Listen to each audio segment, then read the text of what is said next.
Morning students. तो आज हम लोग एक्सरसाइज 1.2 के क्वेश्चन नंबर 3 को सॉल्व करने जा रहे हैं।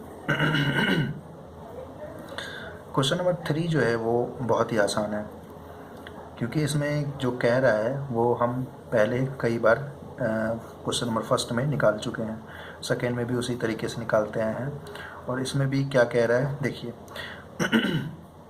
Find the LCM and HCF of the following integers by the applying the prime factorization method।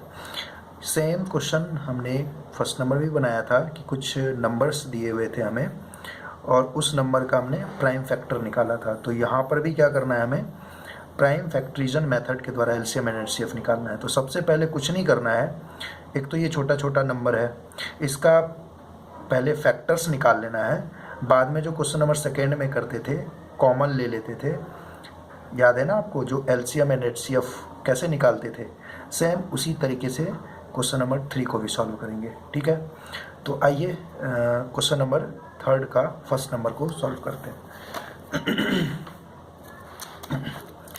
यहाँ लिखेंगे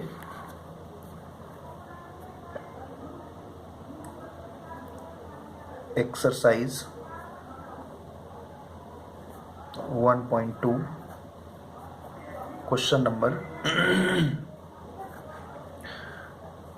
थर्ड का फर्स्ट नंबर। थर्ड का फर्स्ट नंबर क्या है? थर्ड का फर्स्ट नंबर है 20। थर्ड का फर्स्ट नंबर है 12, 15 एंड 21। तो क्या है, यहाँ पे रखते हैं 12, 15 एंड 21। तो बड़ा ही आसान है, ये छोटा छोटा नंबर है, रफ वर्क के लिए साइड में लाइन खींच दे रहे हैं। ठीक है, 12, 15 एंड 21 का पहले फैक्टर निकाल लेते हैं। 12 का फैक्टर क्या हो जाएगा, 2 से 6 बार में,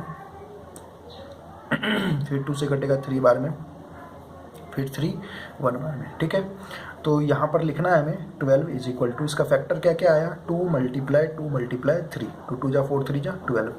उसी तरीके से अब 15 का निकालना है हमें।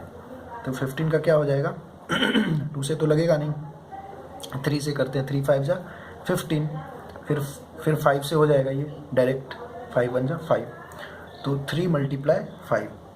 ठीक है, अब 21 का करते हैं, तो यहीं पर निकाल लेते हैं साइड में 21 का। ये भी 2 से नहीं लगेगा, 3 से, 3 7 जा 21, 7 1 जा 7, तो क्या हो गया 3 मल्टीप्लाई 7। अब HCF लिखना है हमें। HCF के लिए मैं क्या बताया था कि जो तीनों में कॉमन रहेगा, यानी कि अगर 2 डिजिट का पूछा गया है आपसे, तो जो दोनों में कॉमन है उसको कॉमन कर लेंगे, और अगर 3 डिजिट का जो 3 नंबर है, फर्स्ट सेकेंड थर्ड, तो जो तीनों में कॉमन है उसको सर्कल कर लेंगे। तो तीनों में क्या दिख रहा है आपको, 3 है ना कॉमन, यस। तो क्या करना है हमें, इस 3 को साइड कर लिए, तो क्या हो गया हमारा HCF इज 3। कोई दिक्कत?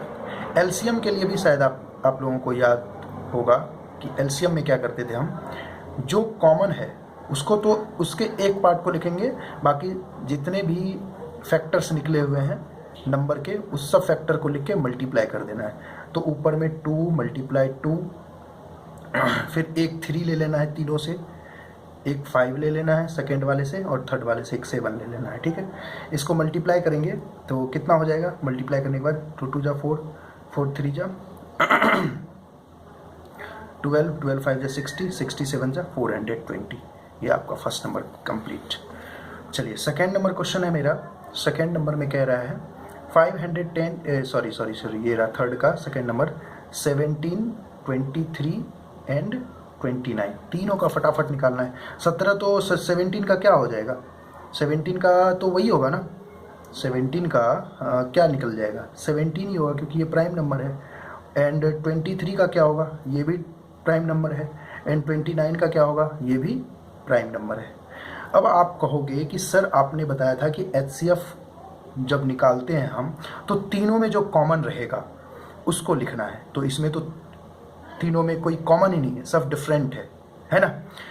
आप भूल रहे हैं एक चीज़, क्या कि हम किसी भी डिजिट को 1 से अगर काटेंगे तो वो कटेगा, यानी कि 17 जो है प्राइम नंबर है तो वो 1 से भी कट रहा है। 23 अगर प्राइम नंबर है तो वो 1 से भी कटेगा सेल्फ के टेबल के कटने के साथ साथ। 29 1 से भी कटेगा खुद के टेबल के से कटने के साथ साथ। तो आगे में मल्टीप्लाई 1 मल्टीप्लाई 1 मल्टीप्लाई 1। अब कॉमन क्या दिख रहा है आपको? तो यहाँ पर कॉमन दिख रहा है 1। क्या दिख रहा है? तीनों में 1 है, तो HCF इज इक्वल टू 1। कोई दिक्कत नहीं ना? LCM कैसे निकालेंगे सर? तो यहाँ लिखना है हमें LCM इज इक्वल टू तीनों में जो है उसको मल्टीप्लाई कर देंगे। 1 को छोड़ दीजिए, 1 को लिखना जरूरी नहीं है, क्योंकि अगर आप किसी भी डिजिट से मल्टीप्लाई करते हैं 1 मल्टीप्लाई 17 या 1 मल्टीप्लाई 1 करोड़ 2 करोड़ तो सेम नंबर आ जाएगा ना, इसलिए 1 को छोड़ देते हैं, तीनों को मल्टीप्लाई कर दीजिए 23 एंड 29। ठीक है, तो कितना हो जाएगा फटाफट बताइए? 17 मल्टीप्लाई 23 कितना हो गया? 21 2 5 3 391। 391 को 29 से करते हैं हम 9 9 3 जा 27 3 35 हो जाएगा। 2 9 2 जा 18 ओके 1 3 2 जा 6 1 7। तो कितना हो गया ये? 9 3 1 11,339। तो एलसीएम कितना निकल गया? 11339। कोई दिक्कत नहीं ना? चलिए क्वेश्चन नंबर इसके तीसरे पार्ट को सॉल्व करेंगे हम। ये इसका तीसरा पार्ट है मेरा 8 9 एंड 25। ठीक है, तो सबसे पहले क्या करना है हमें? 8 का एलसीएम निकालेंगे हम। 8 का एलसीएम निकालेंगे। 8 का एलसीएम कितना हो जाएगा भाई? सॉरी एलसीएम कह रहे हैं, 8 का फैक्टर्स निकालते हैं। यहाँ पर 8 का फैक्टर निकालेंगे हम पहले 2 से करेंगे ना, क्योंकि 8 2 से कट रहा है। तो 2 4 जा 8, फिर 2 से 1, तो कितना हो गया? 3 बार 2, राइट। अब 9 का निकालेंगे, तो 9 का क्या हो जाएगा? 9 3 से कटेगा, 3 3 जा 9, 3 1 जा 3, तो कितना हो गया? 3 इंटू 3। ठीक है, यही होगा ना। चलिए अब 25 का निकालते हैं हम। तो 25 का क्या हो जाएगा? यहीं पर निकालेंगे। 25 का 2 से किए, 2 से तो लगेगा नहीं, 3 से भी नहीं लगेगा, 4 से भी नहीं लगेगा, 5 से लग जाएगा सीधा। 5 5 जा 25, 5 1 जा 5। ठीक है, तो क्या हो गया ये? 5 इंटू 5 हो गया ना। अब HCF निकालने के लिए क्या करते थे?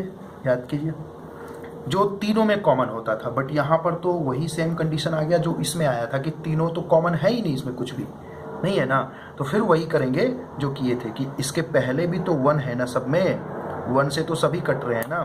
तो क्या करेंगे हम? ये मेरा जो 1 है ये कॉमन है, तो HCF क्या आ गया? 1 आ गया। कोई दिक्कत नहीं ना। अब आते हैं LCM निकालते हैं। तो LCM निकालने के लिए क्या करेंगे? सभी नंबर को लिखेंगे, क्योंकि सब में अलग अलग है। तो 2 into 2 into 2 multiply 3 multiply 3 multiply 5 multiply 5। ठीक है, सॉल्व कीजिए, इसको मल्टीप्लाई कीजिए यहाँ रफ वर्क में। तो 2 जो है वो 3 बार है। 2 2 जा 4, 4 2 जा 8। ठीक है, 2 8 हो गया मल्टीप्लाई। 3 कितना है? 3 3 जा 9, 9 ही है ना। चलिए 5 कितना है? 5 5 जा 25। अब तीनों को मल्टीप्लाई करते हैं, तो 9 8 जा 72 मल्टीप्लाई 25 कर दीजिए। 72 को 25 से, 5 2 जा 10 का 0 बाकी 1, 5 7 जा 35 1 36, 2 2 जा 4 7 2 जा 14, 0 6 4 10 का 0 बाकी 1, 4 3 7 1 8 1 1800। तो इसका क्या एलसीएम आ गया? इसका एलसीएम आ गया 1800। ठीक है, चलिए थैंक यू।